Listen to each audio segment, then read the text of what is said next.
You're idling at a red light in your $87,000 Ford F-250 King Ranch Edition. The leather seats still have that intoxicating new car smell. The dashboard glows with the high-tech precision of a spaceship. And when you roll past a Prius, you're sitting exactly 6 inches taller than everyone else on the asphalt. You feel powerful. You feel capable. In this moment, you feel like a man who could tackle a mountain or tow a house, even though the only thing you're tackling is the morning commute to a climate-controlled office. But then you catch a glimpse of an old photo on your phone, or maybe a memory hits you. It's your grandfather. He's standing next to a beat-up 1974 station wagon, or maybe a basic single-cab truck with manual windows and a bench seat that felt like sitting on a park bench. He didn't have 17 cup holders, massaged leather, or a Laramie Longhorn badge designed by branding consultants to make him feel tough. He just had a tool. And with that boring vehicle, he built a life. He built the house you grew up in. He took the family on vacations. He retired with a pension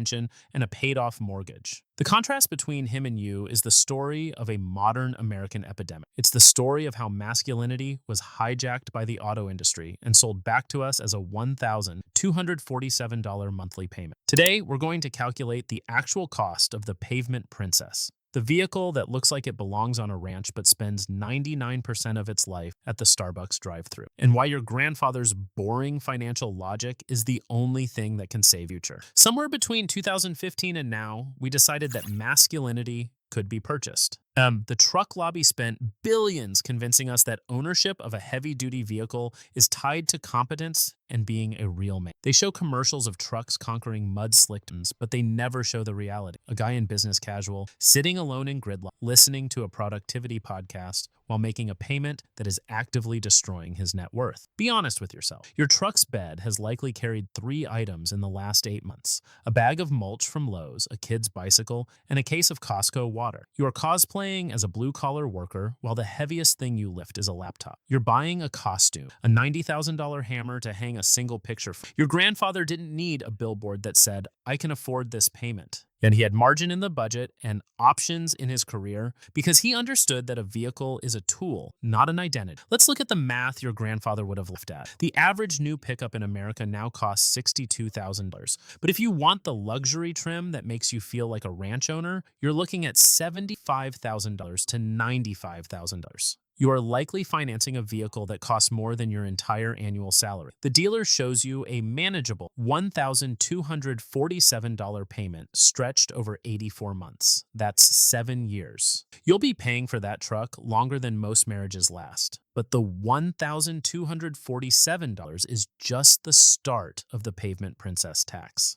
Your F-250 gets 15 miles per gallon, a sensible sedan gets 35. Over 15,000 miles a year, that's a $2,000 annual difference. You needed those massive all-terrain tires for the aesthetic, even though you only drive on asphalt. A set costs $2,000 compared to $600 for a sedan. You aren't insuring a work. You're insuring a $90,000 luxury asset. That's an extra $80 a month. When you add it all up, the payment, the extra gas, the tires, the maintenance, and the registration, your total monthly cost of truck ownership is $1,729. And because you financed it at 7.2% interest, you aren't just paying $104,700. That's over $14,000 in pure interest. Money you handed to a bank for the privilege of driving a depreciating asset. This is where the truck becomes a black hole that warps your entire financial ecosystem. Your grandfather stayed in his house for 40 years. You might not even be able to buy one. Mortgage lenders look at your debt-to-income ratio. That truck payment alone eats up 26% of a median salary. That you just locked yourself out of a $350,000 home because you needed to look rugged in traffic. The truck becomes a financial anxiety machine. It's the third person in your relationship shadowing every discussion about the future. Your partner wants to fix the leaking roof. You can't, because of the truck. Your buddies want to go to Colorado for a ski trip. You have to stay home and wash the truck in the driveway because you only have $600 left for the month after your payment clear. Worst of all, it makes you risk-averse in your career. You can't quit the job you hate. You can't negotiate aggressively for a raise.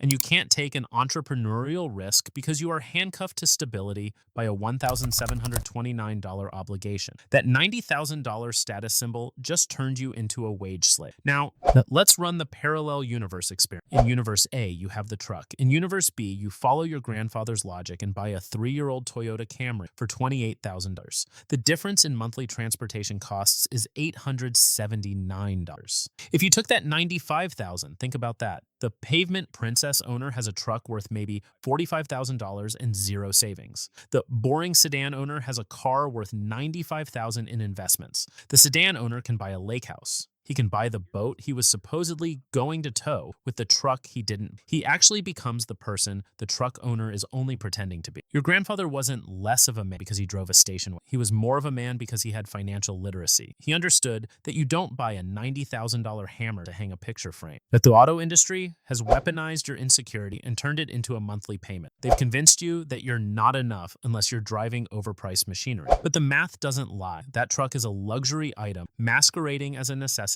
and it will cost you over $80,000 more than a sensible alternative. The only way to win this game is to stop playing it. If you're drowning in a truck loan right now, sell it. Stop the bleeding. If you haven't bought it yet, don't. Go buy the most boring, reliable sedan you can find. Take the $750 a month you just gave back to yourself and spend it on things that actually improve your life. The vacation, the better mattress, the retirement account. When your buddy pulls up in his new Tundra and mocks your cute little car, you can smile. That you know his payment is more than your college rent. You know he's one transmission failure away from a credit card spiral. You know that while he's making payments on a billboard for a life he isn't living, you just booked a trip to Italy, you're sleeping 8 hours a night, and your freedom is growing every single day. That's not losing. That is winning so hard that most people can't even recognize it. Real strength isn't the size of your tires. Buy the boring car, keep your money, build your life.